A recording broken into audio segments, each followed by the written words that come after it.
साथियों नमस्कार, कैसे हैं आप सब लोग। मज़ा माँ गेम शो कसा आहेस। आप सबको जय श्री राम, जय बालाजी की जय, खाटू श्याम जी। साथियों, इन दोनों में डावरी हैरेसमेंट को लेकर जो एफआईआर आई उसमें आप ज़रूर देखिएगा कि बहुत परिवर्तन आ चुका है। पहले एफआईआर क्या थी कि लड़का दहेज की मांग करता है, दहेज में जो है कार मांगता है। मेरे माता पिता ने बढ़ चढ़ के दान दहेज दिया, उसके बावजूद भी लगातार मुझे हैरेस करते हैं और मुझे पहने हुए कपड़ों से घर से बाहर निकाल दिया। ये बेसिक एफआईआर थी। उसमें लड़के परेशान हुए, कईयों को एंटीसिपेटरी मिली, कईयों को नहीं मिली, कईयों को रेगुलर बेल मिली, कईयों को नहीं मिली। तो अल्टीमेटली पार्लियामेंट को सेक्शन 41A सीआरपीसी में इंसर्ट करना पड़ा। पर उसके बावजूद भी ऐसा देखा गया कि लड़कों को बेल का लाभ मिला ही नहीं, क्योंकि ऐसी मंशा ही नहीं थी कि उनको बेल का लाभ जो है सुनिश्चित किया जाए। जब मामला संज्ञान में आया, ऑनरेबल सुप्रीम कोर्ट के जजमेंट आया अरनेश कुमार बनाम स्टेट ऑफ बिहार, आप सब जानते हैं, जहां पर स्पष्ट किया गया कि पनिशमेंट जो है अगर 7 साल तक है तो वहां अरेस्ट ना करें, अगर मामला मैट्रिमोनियल है तो अरेस्ट ना करें, बेटर है काउंसलिंग करें, और अगर लड़का कॉपरेट कर रहा है तो थाने में मुचलका भरा के उसको जो है आप रिलीज़ कर दें। क्लियर है बात। है पर उसके बावजूद भी देखा गया कि एक रवैया बन गया पुलिस का कि जहां मर्जी आई तो 41A दे दिया, जहां मर्जी नहीं आई तो 41A नहीं दिया। तो बाद में अनेकों ही जजमेंट आए, इवन हाई कोर्ट की भी आए, इवन सुप्रीम कोर्ट की भी आए कि 41A सीआरपीसी इज मैंडेटरी, इसकी अक्षरशः पालना सुनिश्चित करनी पड़ेगी। अब ये 41A सीआरपीसी क्या हो गया है, section 35 sub clause 3 BNSS। Clear है, बहुत सिंपल सी बात अपन कर रहे हैं साथियों। उसके बाद इनको लगा भाई लड़का अरेस्ट तो हो नहीं रहा है तो करें क्या। तो इन्होंने क्या करा कि लड़के के घर वालों पर जो है आरोप लगाना शुरू कर दिए कि लड़के का बाप जो है मुझे देखता है गंदी निगाहों से, और लड़के का बाप जो है चुपचाप मेरे कमरे में रहता है, मेरे अंतर वस्त्र जो है देखता है, उसको उठाने का प्रयास करता है। तमाम तरह के गंदे आरोप जो है लगाना इन्होंने शुरू कर दिया। खैर हर एफआईआर में ऐसा नहीं हो रहा है, बट कुछ एफआईआर में ऐसा होता है, तब जाके मेंस राइट बहुत ज़्यादा अफेक्ट होता है। भाई जो आदमी 70 ईयर का है या 60 साल का है, कोई रिटायर्ड है बैंक से, कोई रिटायर्ड है स्कूल से, कोई रिटायर्ड है कॉलेज से, या कोई अच्छे पोस्ट से रिटायर्ड है, उस पर जो है आपने ऐसे आरोप लगा दिए। शर्म नहीं आई क्या। बट क्या करें, पैसा बोलता है, पैसा बहुत बड़ी चीज़ है, और इनके लिए तो पैसा, एक कहावत है ना कि खुदा तो नहीं पर खुदा से कम भी नहीं। तो करें क्या, जो मर्जी आरोप लगा दो। और इसके अलावा जो लड़के का भाई था उस तक को नहीं बख्शा, उस पर भी आरोप लगा दिया कि भाई ये गंदी नीयत रखता है, मुझे छेड़ने की कोशिश करता है, और इसका ध्यान जो है मेरे स्तनों की तरफ रहता है, इसकी नीयत जो है वो सेक्सुअल है, और अल्टीमेटली मुझे ये ब्लू फिल्म दिखाने की जो है कोशिश करता है, ये मेरा बलात्कार भी कर सकता है, और इसके लिए सदैव ये प्रयासरत है। तो ऐसे गंभीर आरोप एक छोटे बच्चे पे लग गए, एक मासूम बच्चे पे लग गए। भाई बेसिकली देखो, हमेशा ही देखा गया है कि जो बड़ा भाई है और जो छोटा भाई है इसमें डिफरेंस होगा 5 साल 7 साल का। अगर शादी हो गई है 26 साल 27 साल बड़े भाई की, तो बेचारा उसकी उम्र होगी 20 साल 21 साल, बेचारे उस तक पे अपने आरोप लगा दिए, सिर्फ इसलिए कि घर वाले जो है डर जाएंगे, अल्टीमेटली हैरेस होंगे, और आपकी जो है मांग वो जो है फुलफिल वो लोग कर जाएंगे, जिसको आप लोग कहते हो कॉमनली मेंटेनेंस या एलिमोनी। पर मैं कहता हूँ ये लूट का पैसा है, क्योंकि आपने लड़के पक्ष को डरा के, धमका के और उनकी आत्मा को दुखा के पैसा लिया है, तो ये पैसा तो फलेगा नहीं। पर ठीक है, उनकी मजबूरी है, वो लोग अज्ञानी हैं, वो लोग डरते हैं कि कहीं ऐसा ना हो कि जेल पहुंच जाए। बेचारे इज्जतदार है ना, अगर उन्होंने भी इज्जत बेच खाई होती है आपकी तरह तो डेफिनेटली वो भी ऐसी हरकतें करते हैं। बट क्या करें, समय समय का खेल है।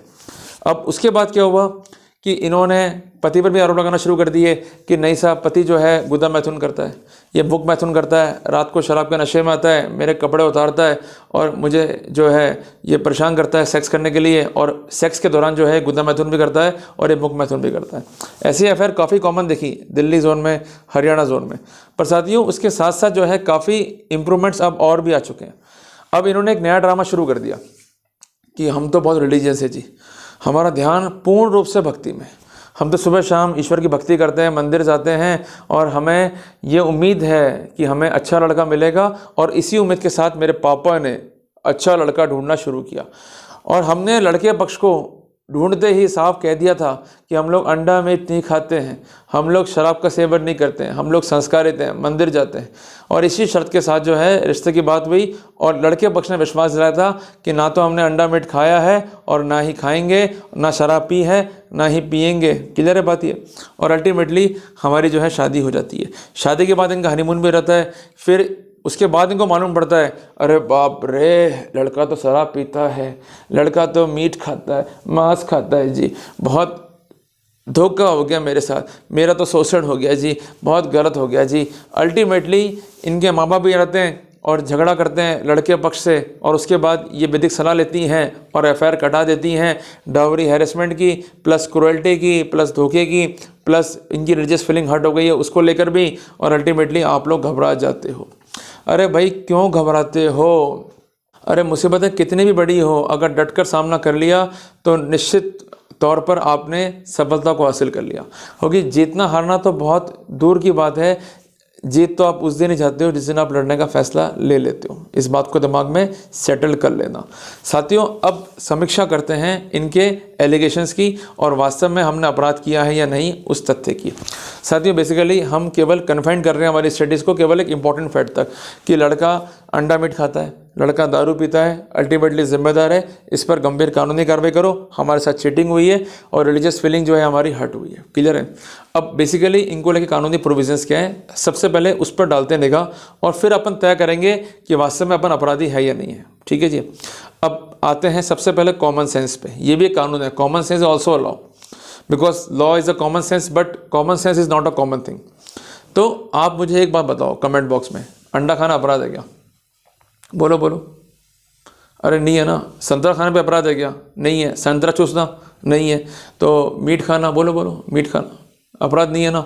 और मीट में डंडियाँ होती है, इसको चूसना, ऐसे चूस लेते हैं, अपराध है क्या? मुझे बताओ। फिर खीरा खाना अपराध है क्या? मूली खाना अपराध है क्या? तो बस फल फ्रूट सब्जियां हम क्यों खाते हैं? Just to provide nutrition to our body.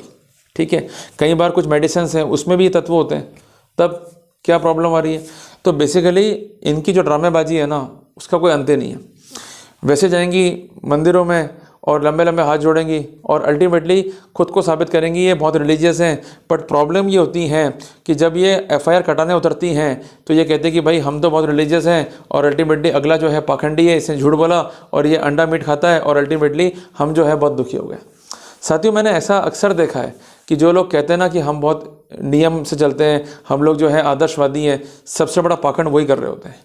साथियों, बेसिकली दूर रहो पाखंडियों से, एक दिमाग में थ्योरी सेट कर लो। ये आपको मैं इसलिए कह रहा हूँ कि ऐसे मामलों में अक्सर देखा गया है कि लड़कियां एक तरफ ये तो कह रही हैं कि हम जो हैं बहुत नियम चलते हैं, हम धर्म का पालन करते हैं, वहीं दूसरी ओर जब शादियाँ होंगी तो कटे ब्लाउज पहन रखें, ऐसे ऐसे कपड़े पहन रखें, देखने में शर्म आ रहती है, और एंकरिंग कर रहे हैं पूरा स्टेज के ऊपर, नाच रहे हैं और नए गानों पर जो है डांस कर रहे हैं। तो फिर ये पाखंड नहीं तो और क्या है? आप बताओ मुझे, है ना पाखंडी? और दूसरी बात, शराब पी रहे हैं अपन, घर में बैठे हैं आराम से बनियान में, निक्कर में, और थोड़ी सी पी ली तो क्या हुआ? और एक गाना भी था ना, थोड़ी सी जो पी ली है, एक्सेट्रा एक्सेट्रा, मुझे ध्यान नहीं है। अरे तो पी लिया तो क्या गुनाह कर दिया अपन ने? आप बताओ मुझे, थोड़ा सा पी लिया तो क्या गुनाह कर लिया? भाई अगर आप पब्लिक प्लेस पे पियोगे, मचाओगे उत्पात, तो ये केस बनेगा न्यूसेंस का, पुलिस आपको शांति भंग में जो है गिरफ्तार कर सकती है। और अगर आप ड्राइव कर रहे हो और आपने बहुत ज़्यादा लिकर पी रखी है, आप अनफिट हो ड्राइव करने के लिए, तो वहाँ पर कानूनी कार्रवाई आप पर हो सकती है as per the provision of MSAT act. Clear हो गया आपको? तो मेरा कहना यह है कि कोई भी वस्तुस्थिति पर अपना भाषण देने की बजाय, अपना स्पष्टीकरण देने की बजाय पहले बात को समझ लो। अब जैसे आप पे आरोप लग गए, आप पहुँच गए जी, बन गए चौबे जी, अरे हम तो पूरा स्पष्टीकरण देंगे जी, हम तो पूरी बात बताएंगे जी। अरे मेरे भाई शांति रखो, आप पहले एक बात समझ लो जो मैंने आपको कही अभी कॉमन सेंस के बेसिस पे, कि शराब पीना, मीट खाना या इसके अलावा अपने जो भी अंडे वगैरह हैं उसको खाना, ये अपराध नहीं है। भाई ये वैसे जैसे अपन खाते हैं ना फल फ्रूट, जैसे अपन खीरा खा रहे हैं, अपराध है क्या? मूली खा रहे हैं, अपराध है क्या? गाजर खा रहे हैं, अपराध है क्या? संतरे चूस रहे हैं, पपीता खा रहे हैं, पपीता चूस रहे हैं, ऐसे फाक ले ली और हा मज़ा आ रहा है, तो ये अपराध कैसे हो गया? मुझे बताओ। क्लियर है बात? ये तो इसलिए दिमाग में चीज़ सेट कर लो कि चीज़ें आसान करोगे तो आसान दिखेंगी, करोगे कॉम्प्लिकेट तो कॉम्प्लिकेट दिखेंगी। क्लियर है आपको? अब आते हैं इनके गुरु ज्ञान के ऊपर। ये कहते हैं कि हमारे साथ जो है चीटिंग हुई है। अब चीटिंग के लिए जो नया कानून है अभी, उसमें क्या प्रोविज़न है उसको अपन देख लेते हैं। सेक्शन हो गया अपना 318 जी, उसको अपन पढ़ लेते हैं एक बार, तो सब में क्लियर हो जाएगा। चीटिंग क्या है? डिसीविंग एनी पर्सन फ्रॉडुलेंटली और डिसऑनेस्टली, उसको इंड्यूस करना to deliver any property that may be converted into a valuable security. ये बेसिकली है चीटिंग।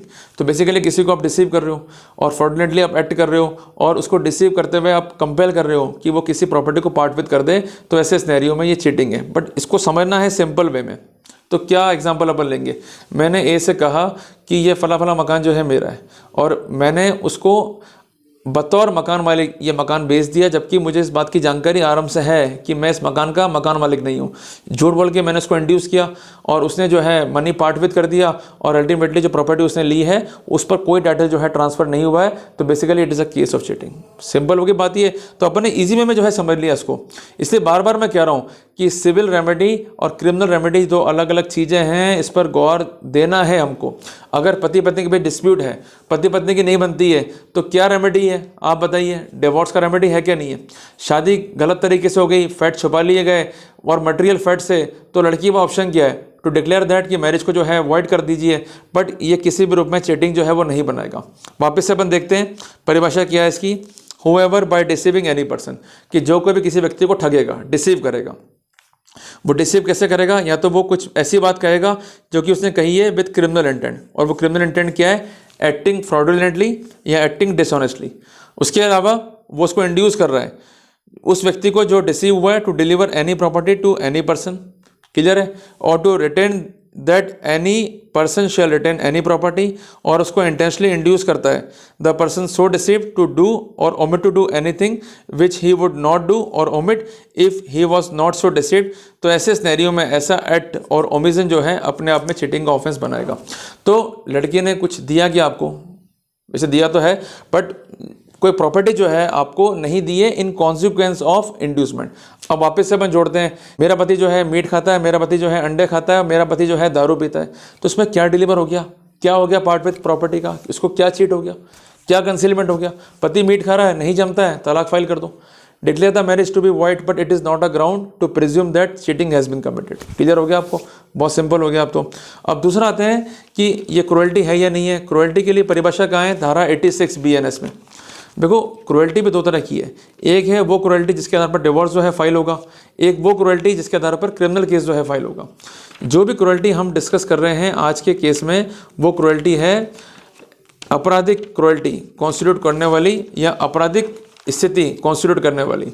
बेसिकली क्रुएल्टी को अगर आपको समझना है तो सबसे पहले आपको 86 BNS का जो है पढ़ना पड़ेगा। ये कहता है कि ऐसा कंडक्ट जो विलफुल है और इस तरह से है कि उस लड़की को आत्महत्या करने के लिए मजबूर कर दे, या उसकी लाइफ, लिम और लिबर्टी को इंडेंजर कर दे, या उस पर कोई इंजरी जो है आपने कॉज कर दी। बट इसका अल्टीमेट ऑब्जेक्ट क्या है? हैरेसमेंट और कॉर्शन, ताकि वो आपकी जो मांग है या जो आपकी डिमांड ऑफ डाउरी है उसको फुलफिल कर सके। ये है।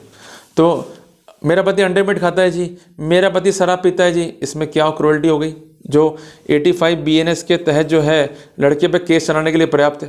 क्लियर है बात? ये तो बात को समझो भाई, समझो, नहीं समझोगे तो मारे जाओगे।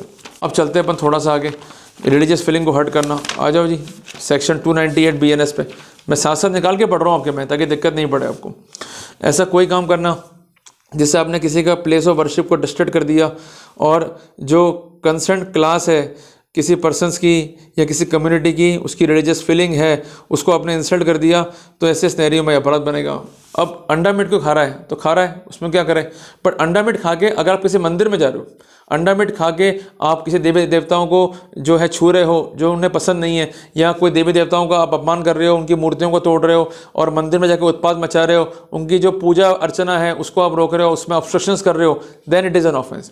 अगर पत्नी को रहता कि भाई पति अंडा मीट खा रहा तो खा रहा होगा, नहीं जमता है, फ्रीक्वेंसी मिसमैच का केस है, just to file a divorce case, but it is not a case to constitute a criminal offence as per the wishes of girl. Clear हो गया आपको? मेरा कहना यह है कि आज के अध्याय में हमने ये समझ लिया कि अगर डिस्प्यूट है हस्बैंड वाइफ में और वाइफ कहती है कि मेरा पति अंडा मीट खाता है, शराब पीता है, तो ये अपराध नहीं है। अगर डिस्प्यूट है इनके बीच में तो सिविल रेमेडी है डिवोर्स की, या वाइफ जो है मैरिज को शून्य घोषित करा ले as per section 12 of Hindu marriage act, अगर उसमें ये ग्राउंड सेटिस्फाई है तो, अदरवाइज वो भी नहीं होगा। तो बेटर रेमेडी है डिवोर्स को फाइल करना। क्लियर है?